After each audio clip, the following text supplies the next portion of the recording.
គ្រួសារដែលវិនទ្រេសគឺជាគ្រួសារលំដាប់ខ្ពស់ដែលមានកិត្តិយសនិងទ្រព្យសម្បត្តិនិងឋានៈក្នុងសង្គមបារាំងពួកគេជាម្ចាស់ប្រាសាទបុរាណដ៏ស្កឹមស្កៃមួយឈ្មោះថា Chateau Martel នៅភាគនិរតីនៃប្រទេសបារាំងសមាជិកគ្រួសារសុទ្ធសឹងតែជាអ្នកមានចំណេះដឹងខ្ពស់មានទាំងគ្រូពេទ្យជំនាញវិស្វករនិងអ្នកជំនួញនៅចុងសតវត្សឆ្នាំ1990ស្ត្រីម្នាក់ក្នុងគ្រួសារឈ្មោះ Graceland បានណែនាំប្រុសម្នាក់ឈ្មោះ Terry ដែលបានស្គាល់គ្រួសាររបស់នាង Terry គឺជាមនុស្សដែលមានបុគ្គលិកលក្ខណៈគួរឲ្យទាក់ទាញនិងនិយាយស្ដីត្រឹមត្រូវនិងពូកែខាងចិត្តវិទ្យាគាត់អះអាងថាខ្លួនគាត់គឺជាអ្នកភ្នាក់ងារសំណាក់លំដាប់ខ្ពស់ជាកូនចៅជំនាន់ក្រោយរបស់រាជវង្សអភិជនអូទ្រីសហុងគ្រីមានទំនាក់ទំនងជិតស្និទ្ធជាមួយមេដឹកនាំពិភពលោកនិងអ្នកមានអំណាចនៅឆ្នាំ2001 Terry បានចាប់ផ្ដើមអនុវត្តផែនការគ្រប់គ្រងផ្លូវចិត្តរបស់គាត់ដែលបានគ្រប់គ្រងគ្រួសារ The Country នៅរឿងរ៉ាវដ៏គួរខ្លាចមួយពួកគេកំពុងរងការគំរាមកំហែងពីសំណាក់ក្រុមសម្ងាត់ម៉ាសុងក្រុមទុច្ចរិតស្មាតព្រៃនិងភ្នាក់ងារពន្ធដារដែលចង់តាមសម្លាប់ពួកគេនិងប្លន់យកទ្រព្យសម្បត្តិរបស់គ្រួសារគាត់បានប្រាប់ថាមានតែគាត់ម្នាក់គត់ដែលអាចការពារជីវិតរបស់ពួកគេបាន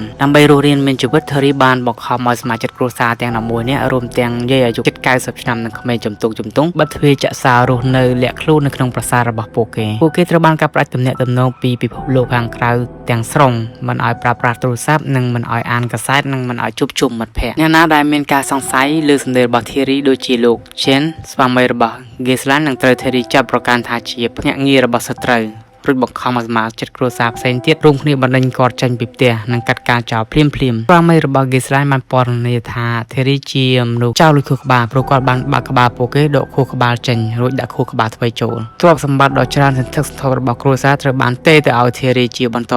ក្រោមរាជថាដើម្បីការពារយកទៅវិនិយោគសម្ងាត់ឬការពារសុវត្ថិភាពសូម្បីតែប្រាសាទដូនតាសម្លៀកបំពាក់លំដាប់ខ្ពស់និងគ្រឿងអលង្ការប្រវត្តិសាស្ត្រក៏ត្រូវបានលក់ឡាយឡងអស់គ្មានសល់នៅឆ្នាំ2007 Terry បានផ្លាស់ទីលំនៅគ្រួសារទៅកាន់ទីក្រុង Oxford ប្រទេសអង់គ្លេសនៅទីនោះជីវិតរបស់អភិជនបារាំងបានធ្លាក់ចុះដល់ចំណុចសូន្យពួកគេរស់នៅក្នុងផ្ទះជួលតូចចង្អៀតនិងដេកលើកម្រាលឥដ្ឋពួកគេត្រូវបង្ខំចិត្តធ្វើការជាអ្នកសម្អាតបើកអូតឌឺអ្នករត់តុពេញមួយថ្ងៃដើម្បីយកប្រាក់ទាំងអស់មកប្រគល់ឲ្យ Terry ពួកគេហូបចុកត្រឹមតែបាយសល់និងអាហារដោយសារលុយទាំងអស់ត្រូវ Terry គ្រប់គ្រងអ្វីដែលរន្ធត់បំផុតនោះគឺការធ្វើទរណកម្មផ្លូវចិត្តនិងរាងកាយពេលដែលលុយចាយចាប់ផ្ដើម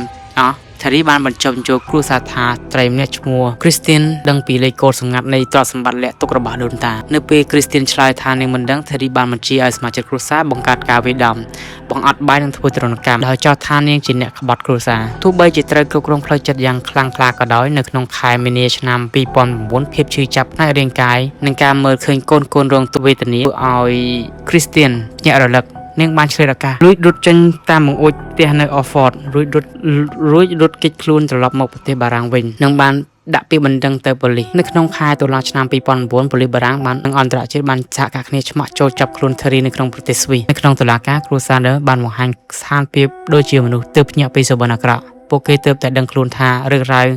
ម៉ាសុងតាមសំណាប់គឺជាការប្រឌិតទាំងស្រុង Terry ដើម្បីប្លន់យកទ្រព្យសម្បត្តិរបស់ពួកគេតែ